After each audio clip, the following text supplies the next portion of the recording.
Hey y'all, welcome back to my channel. Aimee here. So today is gonna be my December wrap up before we get into the best books of the year categories, worst books of the year, you know, all those good categories. I needed to do my December wrap up, let y'all know what I read in the month of December. So let's get to it. I started my month off with 2 Christmas reads, Unwrap Him by Nyla Kay and Christmas Presents by Lisa Unger. Loved both these books. Unwrap Him, I gave 5-star. This is a very short, but semi-short little novella story about Jesse and James. James is the older guy, so we have a little bit of an age gap here.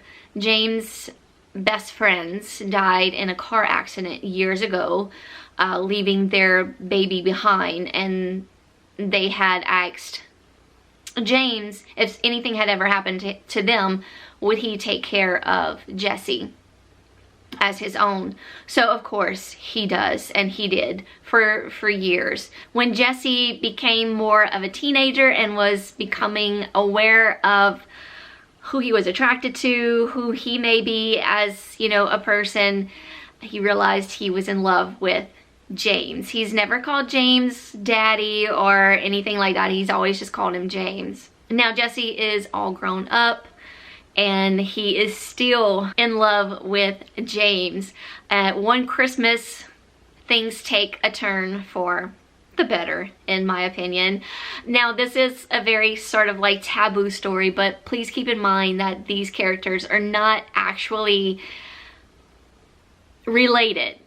There's no blood relation to these characters. Even though James did raise Jesse as his own, there's still not that father-son sort of relationship.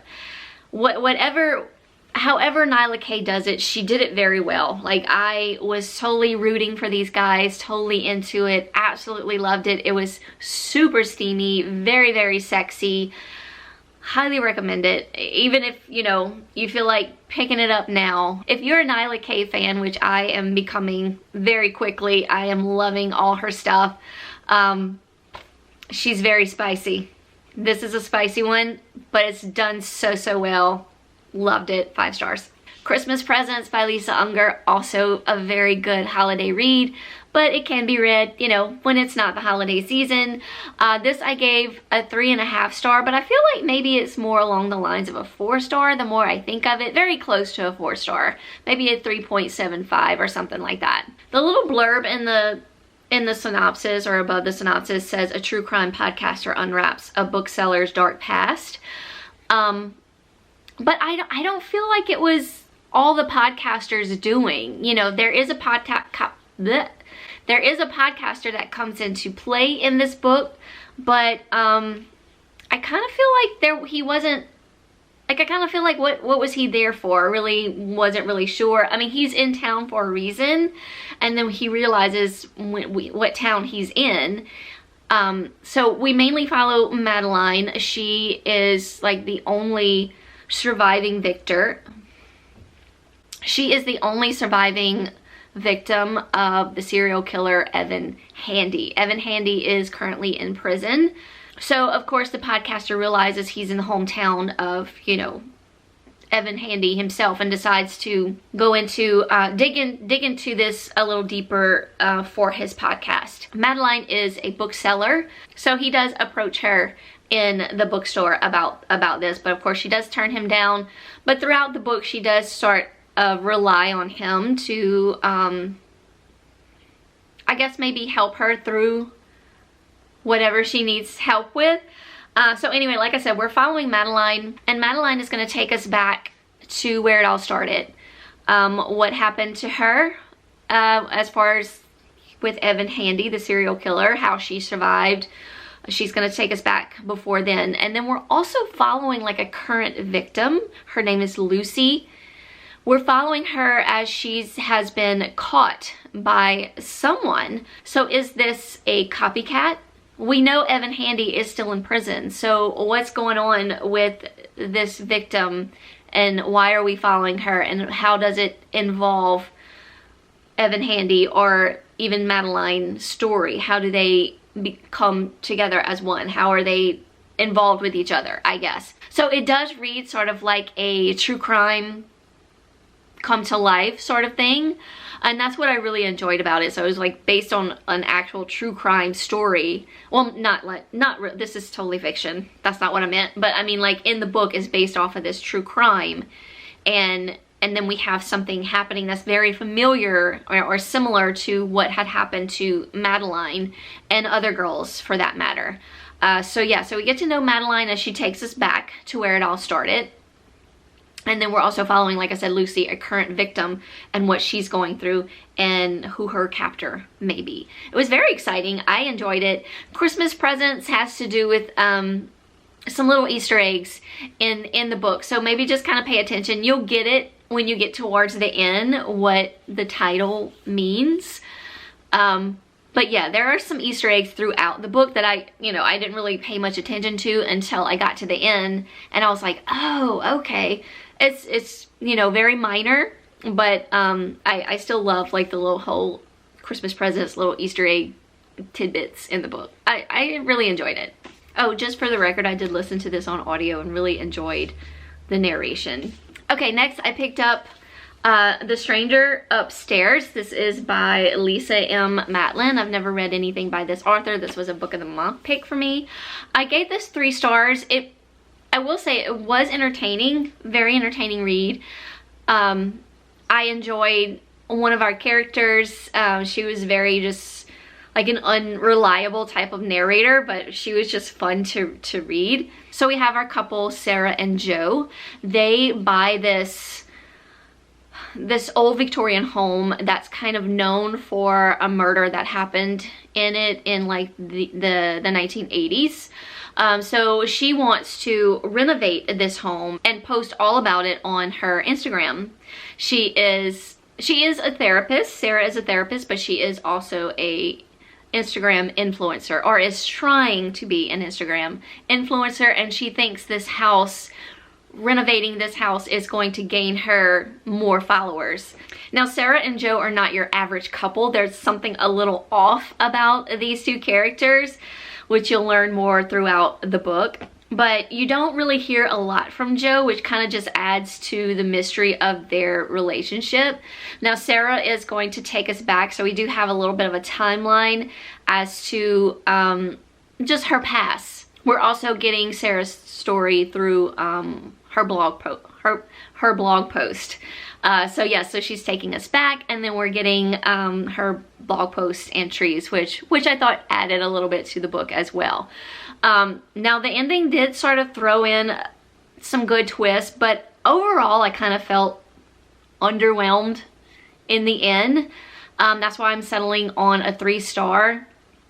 And I do feel like somewhere in the middle, along the way, I felt it kind of started to drag a little bit, and I was just wanting it to pick up the pace and get to the point kind of thing.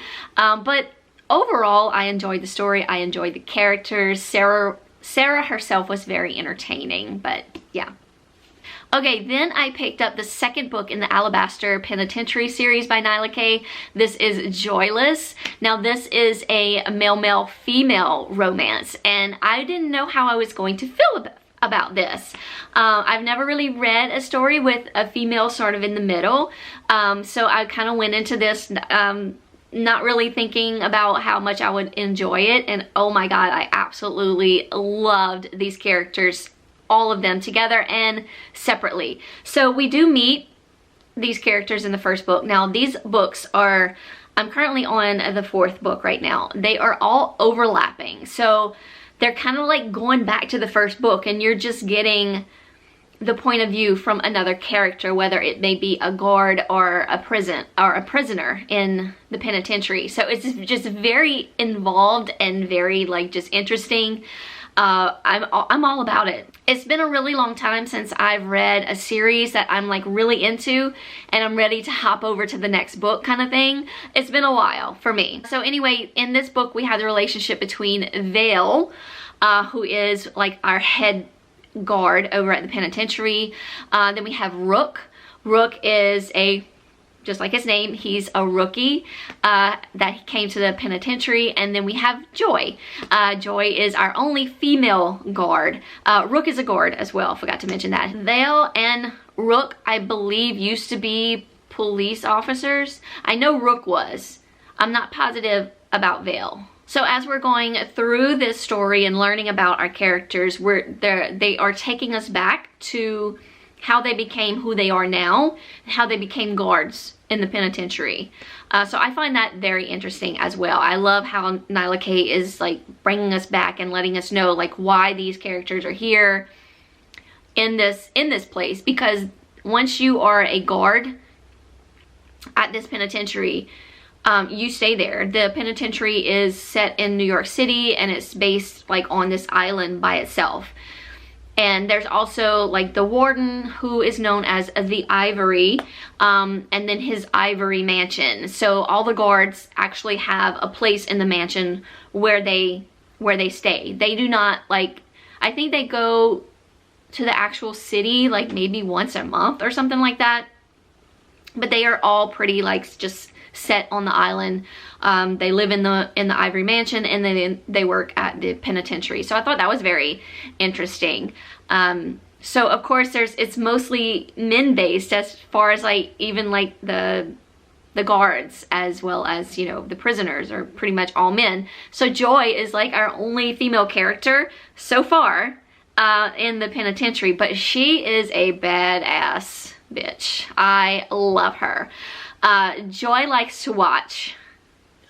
She is like, I feel like she could be my alter ego. Maybe, I don't know. No, I couldn't be that badass, but anyway, Joy just adds something to the relationship between Vale and Rook. The book starts us off like right away. We get a hot scene between these two guys, and we don't really know who they are until like kind of after the situation. Well, I mean, we know who they are, but it's just very interesting how their characters evolved, and the actual meetup that happens in the first part of the book sort of helps the characters when they meet each other as guards. I don't think I'm saying that right, but anyway. I love this story. It was pretty much based on our characters. We didn't get much prison action. Dash is there, so we get, you know, his incoming when he comes to the prison. You know, he's like a big famous bank robber, so everybody's kind of hyped up about him coming to the prison. So we get that, and we just get everything through the eyes of our characters, and we follow all three, Vale, Rook, and Joy. But it's mainly just about their relationship and how their relationship evolves throughout the story, and we get to know the Ivory a little better and how he's involved in all these guards. Why did he pick these guards to be guards at his penitentiary? So we get to know a little bit more about that and his relationship with his guards. So it's solely based on that. And then in this story, we do meet Dr. Love very briefly, which is going to take us into the next book, which I did also read, because like I said, I can't go without not knowing what's gonna happen next with this series. I love it. So the third book in the series is called Brainwashed, and this is the relationship between Dr. Love and our serial killer that we meet, or our killer bee, as Joy likes to call him. We meet Darcy, Felix Darcy, in the first book. Him and Dash sort of become friends through the walls in solitary. I really liked their relationship, and I actually fell in love with our killer bee in the first book. And of course throughout in the second book you kind of get a little bit of him as well, but then we're really focused on him in the third book and his relationship with Dr. Love. Dr. Love is a therapist, and his specialty, I have a kitty cat behind me, his specialty is minds of like sociopaths or even serial killers. He just loves to dive into the minds of these people and what makes them who they are. how they became who they are, what are the little details in their lives that maybe made them into these serial killers. So he is really invested into that. So he is brought into the penitentiary to study our killer bee, and that's what he does. And he's Dr. Love is someone very straightforward. I actually didn't like him when I met him in the in the second book, and I continued to not really like him in the third book. So the third book I gave more along the lines of a 4-star, I think. Yeah, I gave Joyless 5 stars. It was absolutely amazing. But this book, I don't know what it was. I loved our killer bee and listening to his story, and we do get a lot of answers from questions we may have in the first book, which is called Distorted, which I read last month. But so yeah, we do get some answers that we have in that book, like what's going on pretty much like at the very end sort of the first book. We don't really know how things got to how they ended. But we get all those answers in this third book with Felix. I really enjoyed his character and learning more about him and getting my questions answered from the first book of how things took place from his point of view, and I love seeing things through his eyes. Now, I did like their relationship. I really enjoyed how Dr. Love really bonded with Felix Darcy, and how he cared for him and how he sort of protected him. Now, Dr. Love does have this sort of very protective persona about him. I feel like he's very dominant, and like he's a good character for Felix. Like it's a good relationship. I enjoyed their relationship. Just Dr. Love on his own, I don't know, it's something about him I just wasn't crazy about.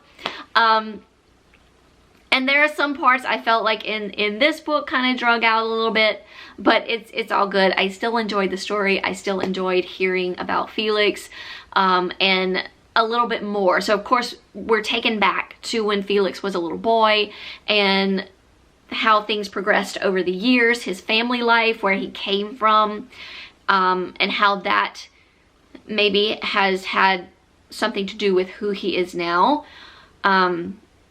Yeah, so we learn a lot about our killer bee, and I absolutely loved it. And we get a little bit more insight on the prisoners through Darcy's eyes. So that's Brainwashed by Nyla Kay. And I actually just started Fragments, so you'll hear about that in my January wrap-up. Okay, moving on from the Alabaster Penitentiary. Now, I did pick up another male-male romance and also a second book in a series. This is the second book in the LSU series by Becca Steele. This is Sidelined. I really did enjoy this book. I think I gave it 4 stars. Yes, I gave it 4 stars. So this is Ander and Elliot's story. Ander is Elliot's straight best friend. So you kind of know where this is going to go. I really kind of got the vibe of like this whole it's been done kind of thing in this story. It was very sort of repetitious, but I still enjoyed the story because I liked these characters from the first book. So like I said, Ander is straight, Elliot is gay. They have been best friends for years, since they were little boys, and Elliot has been in love with Ander since he can remember. But of course he tries to keep that to himself because he doesn't want to hurt their relationship or their friendship. They go out one night and Elliot is approached by this, I'm gonna call him a prick. And Elliot doesn't really want to have anything to do with him, so Ander steps in as his boyfriend, and he kisses Elliot, and Ander realizes that he likes it. So what does that mean for him? Does that mean that he could be bisexual? Does he like other guys? Or is it just Elliot? So of course he wants to explore these feelings with Elliot, but Elliot's like, no, I don't want to do that. I don't want to mess up our friendship.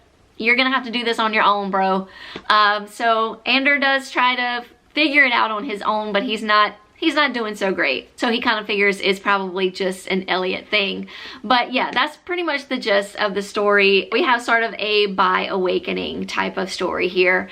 Best friends to lovers, you know, like I said, it's kind of been done, but I still enjoyed it because I enjoyed these characters because you meet them in the first book. You don't have to read the first book to enjoy the second book though, although the characters from the first book are in the second book if you just want to know more about their relationship, which was absolutely adorable.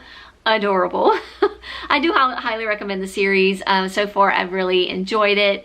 Yeah. And then my last 3 books that I read for the month of December, I actually have a vlog will be linked down below if you want to go check that out, or it'll be here on the screen at the end of my video if you want to click on it and learn more about these 3 books, but I'll give you a brief summary. So I started off with No One Can Know by Kate Alice Marshall. This author wrote What Lies in the Woods, which I thoroughly enjoyed, gave it 5 stars, so I was really excited to get to this. This was also an early release for Book of the Month members. This releases on January 23rd, so as this video goes up, it's not out yet. But anyway, yes, it will be coming out very, very soon. I highly recommend it. I did physically read this book because, you know, the audio is not out yet, but I would love to listen to the audio just to get a better vibe of our characters. But we are following 3 sisters here, estranged sisters. We mostly follow Emma. Emma is our middle sister. Juliet is our oldest, and then we have Daphne is our youngest. Each sister has very much a different personality. Juliet was one that just sort of, she was actually, I find, like a totally different person except around her parents. She was whoever her parents wanted her to be in front of them. Away from them, she was someone totally different that she kept to herself. Then we have Emma. Emma was pretty much herself, as well as Daphne. But I feel like Daphne sort of had like this secret sort of manipulative side to her. So Emma is she despised her parents. She despised everything about them, everything they wanted her to be. She just wanted to be an artist, and they were very rich people, so they wanted her to be, you know, like high society type of thing, but that's not who Emma was. Emma was very artistic and sort of just, you know, her own person. She was taking art lessons from someone at their home who also had a grandson, his name is Gabriel. He sort of plays a part in the book as well. And then, like I said, we have Daphne, who is our baby of the sisters, and she sort of had like this, she seemed to me to be more along the lines of the troubled one. She suffered from asthma, she suffered from panic attacks, and her mother was just kind of like, basically like slapping her around and being like, get it together girl kind of thing. The parents were horrible people. So anyway, at the beginning of the book, as in the synopsis as well, we learned that the parents are murdered. And the kids, and mostly, or the girls, the sisters, and mostly Emma, were suspected of their murders, but it was never proven, so the sisters moved on, and they actually moved away from each other and haven't spoken to each other in years. Juliet was of age, so she was able to go off on her own, I believe, but Emma and Daphne were put in foster homes. There's not much on that. That's kind of like in the background. We're focusing more on the story now, mainly following Emma. We do follow the other sisters as well, and they're all gonna take us to back then, to where it all started. Not the actual like night of the murder. They're gonna take it back even further, and like how each of them differently despised their parents. The entire time I read this book, I had no idea what was going on. Like, did they do it? If not, who could have possibly done it? There was really no one else in the story, you know, so I'm thinking there's going to be like this badass twist at the end, you know, kind of thing. There was a little like it was back and forth for a while there at the end. Myself, I did not know or had no clue who it could be. I didn't know if it was one of the sisters. I didn't know if it was maybe the cops that were involved, Gabriel. There's another, like Juliet's boyfriend that's in there somewhere. There's a lot going on in here, a lot, and you learn a lot. I have so many notes on this book, and I think that's what kind of kept me going. Now, this was a very interesting and entertaining story. I gave it 4.5 stars. 4.5 only because the ending, I was just like, all of that for this? So needless to say, I was underwhelmed, but I still very much enjoyed it because I kind of wasn't expecting it, but it still was underwhelming, if that makes any sense whatsoever. But I did enjoy it. I highly recommend you pick it up when it comes out on January 23rd. Next, we have Gone Tonight by Sarah Pekkanen. I also gave this 4.5 stars. Again, I felt a little underwhelmed at the end and how this sort of wrapped up. But once again, it was still a great read. It had me to the end. And I did listen to this on audio. I will say the only thing about the audio, like the narration is great. There's just no distinguishing between the characters. So we have Ruth, who is the mother, and then we have Catherine, who's the daughter. I have all these female names in my head, and I'm trying to figure out who goes where. But Daphne is the daughter, Ruth is the mother. So we basically start off with Catherine. Oh my goodness, I want to keep calling her Daphne, but it's Catherine, right? It's Catherine, right? Am I saying that right? Oh my goodness. Yes, no, that's Ruth. Ruth has a lot to say. Yes, Catherine. We're following Ruth and Catherine here, and Ruth has a lot to tell us. She is not only telling us her story herself, but she's also journaling her story for her daughter, just in case something ever happens to her. She wants Catherine to know the truth. So Catherine is just thinking, you know, something's going on with her mother's, not sure what. She's taking her to the doctor, sort of thing. I'm trying to keep the book out of the you know, the blinds over here. But anyway, yeah, we have a feeling that maybe Ruth may be getting sick at the beginning of the book. So Catherine's just, you know, taking precautions, taking her to the doctor, and just trying to learn more about her mother. And this is where she sort of starts to think that her mother is not who she says she really is. And then we start to dive into Ruth's story as she tells us what's going on, what's really happening. So it was a very good story. I really enjoyed the mother-daughter aspect of the story, and just basically a mother just trying to protect her daughter from the truth. Catherine doesn't really know who her father is, and Ruth doesn't want her to know who her father is, sort of thing. So we learn, of course, more about that throughout the book.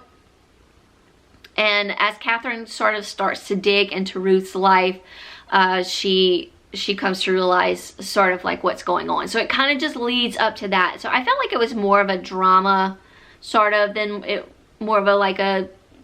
like a mystery thriller type of thing. I'd say like a drama thriller kind of thing. Ruth does have quite a past that has made her who she is today. So yeah, so it was just a very interesting story, and I really enjoyed reading it. Like I said, 4.5 stars, only because I was just, you know, the ending just kind of like just faded into whatever it was going to be, sort of thing. But it was still a great read, and I still highly recommend it. And last but not least, we have The Mystery Guest by Anita Prose. I love this. I think I gave it 5 stars. Did I give it 5 stars or 4 stars? 4 stars. I gave it 4 stars. This is the second book in Molly the Maid series. The first book, of course, we meet Molly the Maid. Molly is a very different character. I love her character. I have never read any character like Molly. She's just very refreshing. She kind of like just tells it as it is, but you know, she's not like being a smartass or anything. That's just Molly. Very straightforward, very to the point. She was raised by her gran, And in this story, we actually get to know a little bit more about Gran, which I love because we learn to love Gran from the first book, of course. And now we have Molly here, who is actually like head maid now. Now, I do think you could probably read this as a standalone, but I think you would understand Molly better if you read the first book. Yeah, with that said, we already know pretty much who Molly is going into this book. So, of course, we start off with a dead guest. We have a very famous author coming to speak at the hotel that Molly works at, and he turns up. Well, he doesn't turn up dead. He actually, like, falls to his death at the podium when he's making his announcement about his book. So anyway, yeah, that's in the very part of the book, and that's sort of based on what the book is about. And Molly becomes like a little detective in this book. She's like on the case. She's gonna figure it out because the blame is not really placed on her. It's more placed on a new maid that is training under Molly, and she is there to pretty much clear this new maid's name because she does not feel like this new maid is capable of this murder. But yeah, so we have the mystery of the whodunit, as well as the story of Gran and how Molly became who she is today, and where Gran started off. And the stories they do connect. I know it sounds like, well, what does that have to do with the author of this that got murdered? They do intertwine. The death of this author and Gran's story, they intertwine together. But of course you'll find that as you read the story. So yeah, so we're getting a Gran story from before, and then we're getting Gran and Molly's story now. So I loved going back and forth. I loved learning a little bit more about Gran, and we get a little bit info about Molly's mother, and yeah, also other characters in the book. We learned some things about them. It was very good, so sweet, a very like a cozy mystery, maybe just a step above a cozy mystery. It was just a very refreshing read. I really enjoyed it. All right, y'all, that is it. Those are all the books that I read in December. I think I had a pretty good month. So check out my vlog. I'll have it on the screen somewhere at the end of the video, or I'll have the link in the description box down below if you want to check out more of how I felt about those last 3 books. And that's it. Let me know any good reads that you read in the month of December in the comments down below. So coming up next is all my books of the year moments. So stay tuned for those videos. Hope you're all doing well out there, having a great beginning of this 2024 year. And I'll see y'all very soon in another video. Bye, y'all.